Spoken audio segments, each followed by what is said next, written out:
সুপ্রভাত বন্ধুরা। কারণে অকারণে ব্লগের আমি শিপ্রা বলছি। তোমাদের তিনতলার গাছগুলো আমার দেখানোই হয় না। দেখো, তিনতলার টগর ফুলের গাছের সব পাতা ঝরে গেছিলো, সব পাতা ঝরে আবার নতুন পাতা হয়ে এখন ফুল হচ্ছে। মাঝে ভর্তি ভর্তি ফুল হচ্ছিল, তখন পাতা পড়ে পড়ে যাচ্ছিল। এখন দেখো ভর্তি নতুন পাতা গজিয়েছে, গজিয়ে ফুল হচ্ছে। আর এরিকার তো বেশ আছে, তাকে সপ্তাহে একদিন, বড় জোর মনে হলে খুব রোদের মধ্যে থাকলে দুদিন, আর জল দিই না। দিব্যি ঠিকঠাক আছে। আমার সকালের গাছের শুভেচ্ছা, টগর ফুলের শুভেচ্ছা। তোমরা সবাই কেমন আছো গো? আমি ভালোই আছি, চলছে দিন। এইমাত্র মর্নিং ওয়াক করে আসলাম, এখন গাছে জল দিয়ে তারপরে যা টুকটাক কাজ করব তোমাদের সঙ্গে শেয়ার করব।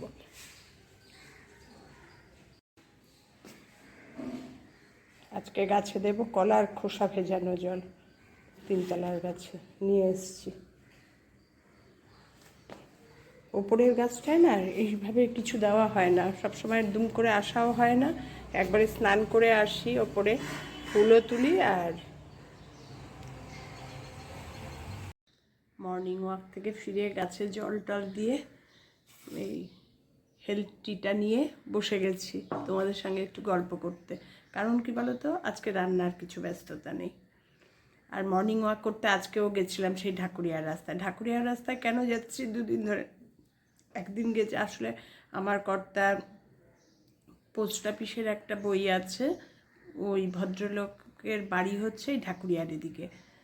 তা 6 মাস পরে পরে ওনার কাছে পোস্ট অফিসের পাসবুকটা দিয়ে আসলে উনি আপডেট করে এনে দেন, যার জন্য আমাদের আর পোস্ট অফিস পর্যন্ত যেতে হয় না। এই কারণেই আগের দিন এইগুলো সব আমার কর্তা সাইকেল নিয়ে হু করে চলে যেত, আমি টেরও পেতাম না। এখন যেহেতু সাইকেল নিতে দিচ্ছি না, আর একা এতটা রাস্তা, আর আমরা মর্নিং ওয়াকেও বেরোই, চলো আমিও যাই তোমার সঙ্গে। সেই মর্নিং ওয়াক থেকে ফিরে এই হেলথ ড্রিঙ্কসটা বানিয়ে, আর কোনো কাজ নেই। কালকে লাউ করেছি ছোলার ডাল দিয়ে, পুরো রয়ে গেছে, জাস্ট টেস্ট করেছি দুজনই মর্নিংয়ে। সেই কারণেই জানো না, এখন আর রান্নার লোক রাখার কথা ভাবি না। এই নিয়ে মেয়েদের সঙ্গে রাগারাগি, কর্তার সঙ্গে রাগারাগি চলছেই, যে পারবে না তুমি, তুমি কেন রান্নার লোক রাখছো না, এই গরম পড়ে গেছে এখন আর পারবে না মর্নিং। এই যে একটা আইটেম রান্না করা আমার পক্ষে কোনো ব্যাপারই না।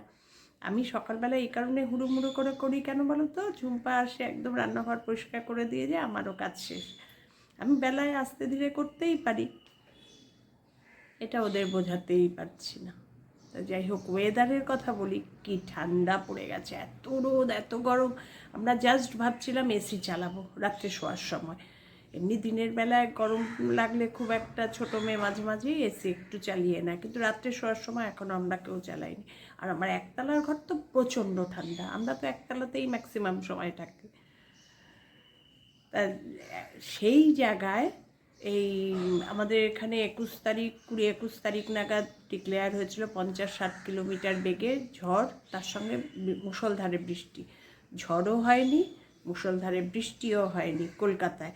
তবে বৃষ্টিটা অন্য ডিস্ট্রিক্টে হয়তো একটু হয়েছে, কলকাতায় সেরম হয়নি। কিন্তু কি ঠান্ডা পড়ে গেছে, তুমি চৈত্র মাসে এরম ঠান্ডা? সেই আমার ছোটোবেলায় আমার বাবার কাছে গল্প শোনা, চৈত্র মাসে এক ব্রাহ্মণ গরু বিক্রি করে লেপ কিনেছে, পৌষ মাঘ মাসের শীত কাটিয়ে দিয়েছে, বাট চৈত্র মাসের ঠান্ডাতে সেই কথা আবার মনে পড়ে গেল। তাই ভাবলাম একটু তোমাদের সঙ্গে গল্প করি। তোমাদের সঙ্গে তো কথা হয়ই না, আমি যা কাজকর্ম করি তাই দেখাই। কী রান্না করব বলো, লাউ রয়ে গেছে, 2-3 আগে মোরলা মাছ বেগুন দিয়ে করেছি, তোমাদের সঙ্গে শেয়ার করেছি, সেটা রয়ে গেছে। এই তো আমাদের দুটো আইটেম হলেই আমাদের যেইটুকু ভাত খাই।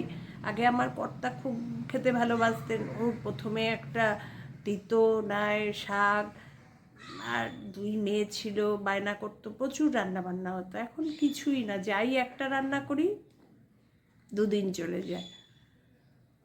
এই জন্যই আমি আর রান্নার লোক রাখছি না, কে বোঝাবে তাদের বলো।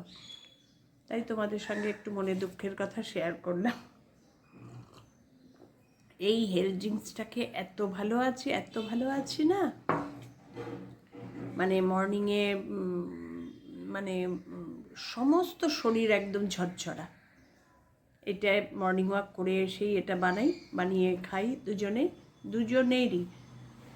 কিছুই না, তেজপাতা আর মৌরি ফুটিয়ে 1 কাপ জলকে হাফ কাপ, ওটাই একটা ফোটাতে হয় প্রায় মিনিট 8-9 ধরে ইন্ডাকশানে বসিয়ে রেখে একটু সিম করে আমি কাজ সারতে থাকি।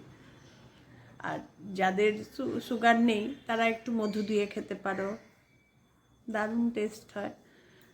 যাই হোক, আমরা তো আর মধু টুধু খাই না, এটাই খাই, এটাই খুব টেস্ট লাগে। তেজপাতারও গন্ধটা সুন্দর, মৌরির গন্ধটা তো আরও সুন্দর। তোমাদের একটু গল্প করলাম, তারপরে আবার কি করি না করি সব তোমাদের সঙ্গে শেয়ার করবো।